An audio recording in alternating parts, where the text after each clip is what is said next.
नमस्कार विद्यार्थियों। Last class में हमने समांतर श्रेणी का जो परिचय है वो किया था और अब हम स्टार्ट करेंगे प्रश्नावली नंबर 5.1 इसके क्वेश्चन आंसर। समांतर पहले क्लास में हमने क्या देखा कि समांतर श्रेणियां किसे कहते हैं, समांतर श्रेणी की बेसिक टर्मिनोलॉजी क्या थी कि इसमें प्रथम पद को किससे रिप्रेजेंट करते हैं, ए से, हरवंतर को किसे लिखते हैं, डी से, और समांतर श्रेणी का व्यापक रूप जनरल फॉर्म क्या थी, ए प्लस डी, फिर इससे आगे वाला पद क्या आएगा, ए प्लस 2D, ए प्लस 3D, इस प्रकार ये आगे के पद इसमें चलते जाते हैं। सारा अंतर कैसे निकालते हैं वो बताया था कि कितने का अंतर चल रहा है उसने उसके प्लस या माइनस करके ज्ञात कर लेंगे। तो अब हम इसमें देखेंगे इसके क्वेश्चन आंसर की किस प्रकार के क्वेश्चन आते हैं और कैसे अपने हल करेंगे। तो इसमें देखिए प्रश्न नंबर 1 इसमें दिया हुआ है, निम्नलिखित स्थितियों में से किन स्थितियों में संबंध में जो संख्याएं की सूची दे रखी है वो एपी है और किन में नहीं है। तो पहला क्वेश्चन दे रखा है, प्रत्येक किलोमीटर के बाद का टैक्सी का किराया, प्रत्येक किलोमीटर के बाद का टैक्सी का जो किराया है, जबकि प्रथम किलोमीटर के लिए किराया कितना है, 15 रुपए, और इसके और प्रत्येक अतिरिक्त किलोमीटर के लिए किराया कितना है, 8 रुपए। आपको पूछा है प्रत्येक किलोमीटर के लिए टैक्सी का किराया, पहले किलोमीटर के लिए टैक्सी का किराया कितना दे रखा है आपको, 15 रुपए।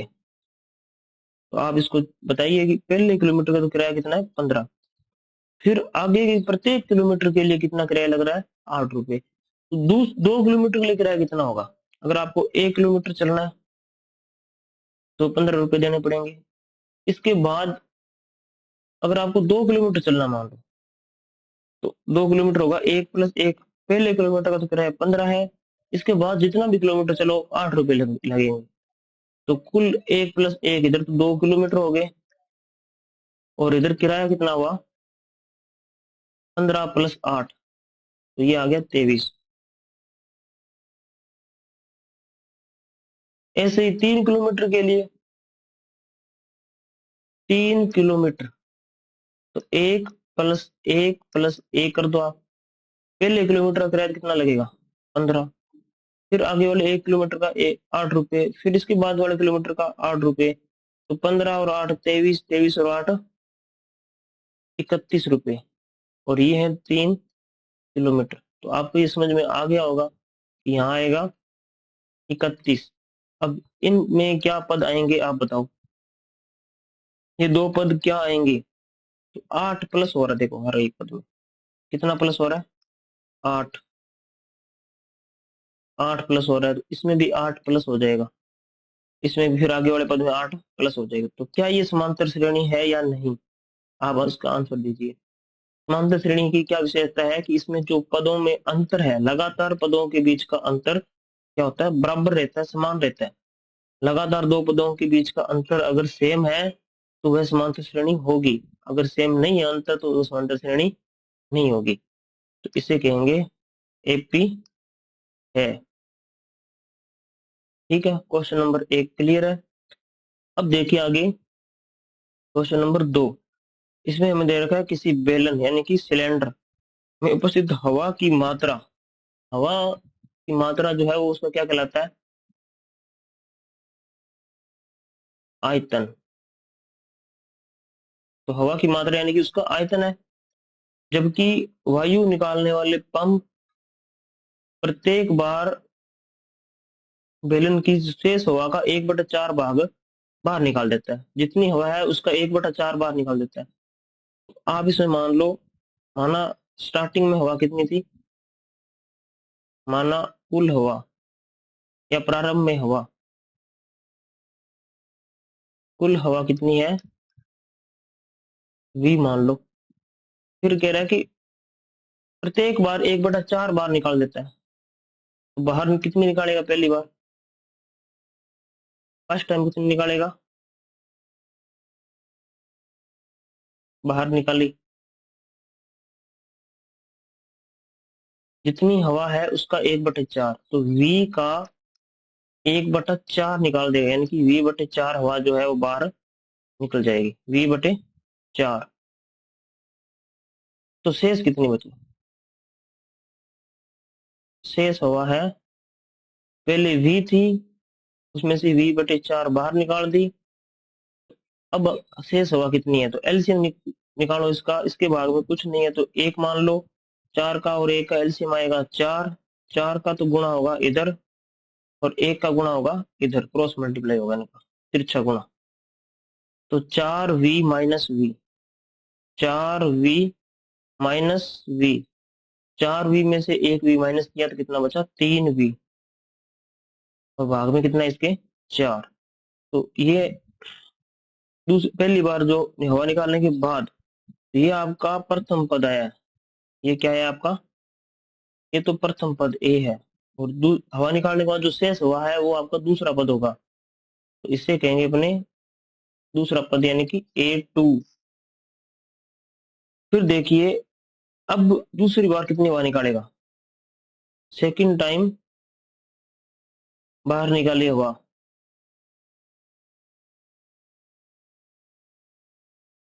तो शेष हवा का 1/4 भाग बाहर निकलती है।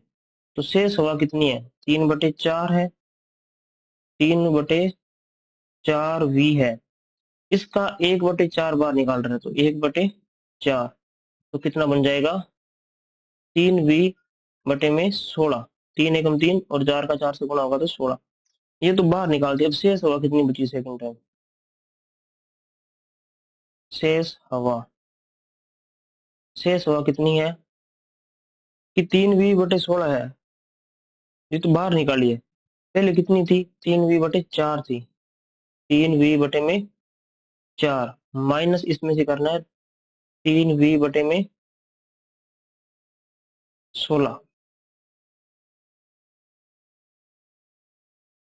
अब इसका एलसीएम निकालो।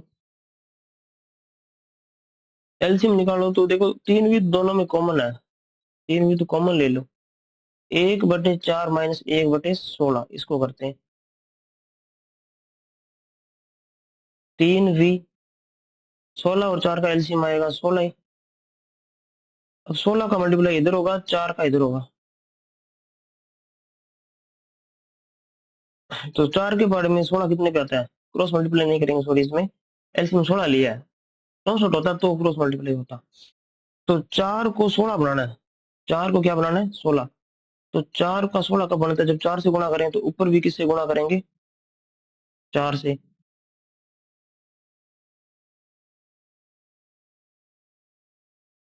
तो इसमें क्या आएगा कि ऊपर आ जाएगा 4 माइनस, इसको 16 बनाना है, 16 ही है, तो गुणा किससे करेंगे, किसी से नहीं करेंगे गुणा, 16 ही रखना है। तो ऊपर एक जो है वो सेम आ जाएगा, तो क्या आया, 3v। 4 में से 1 हटाया तो भी कितना आया, 3, और यहाँ पर कितना आया, 16। 3 × 3 9, v/16, और 9 क्या है, 3 का स्क्वायर है, और 16 किसका स्क्वायर है, 4 का। तो इसे लिख सकते हैं अपने 3/4 का स्क्वायर, और साथ में क्या लगा हुआ है, v। ये आपका आया तीसरा पद। ये कौन सा पद है आपका, तीसरा। ये आपका पद है इसमें दूसरा, और ये है पहला पद। इसको अब समांतर श्रेणी के रूप में, समांतर श्रेणी के रूप में लिखते हैं, फिर देखते हैं कि सारांतर सेम चल रहा है कि नहीं चल रहा। तो पहला पद क्या आ रहा है आपका, v। दूसरा पद क्या आ रहा है आपका, 3v/16। फिर तीसरा पद क्या आ रहा है, सॉरी, इसमें 3v/4 है, ये 3v/4, ये वाला पद 3v/4। फिर आगे वाले पद में आ रहा है 3/4 का स्क्वायर और गुणा v। देखो यहाँ पर v, v, v सब में है। फिर यहाँ पर मान लो आप 1 है, 1 का फिर 3/4 कर दिया, फिर 3/4 का स्क्वायर कर दिया, यानी कि 3/4 का गुणा होता जा रहा है। अगर 3/4 जुड़ता या घटता तो समांतर श्रेणी होती।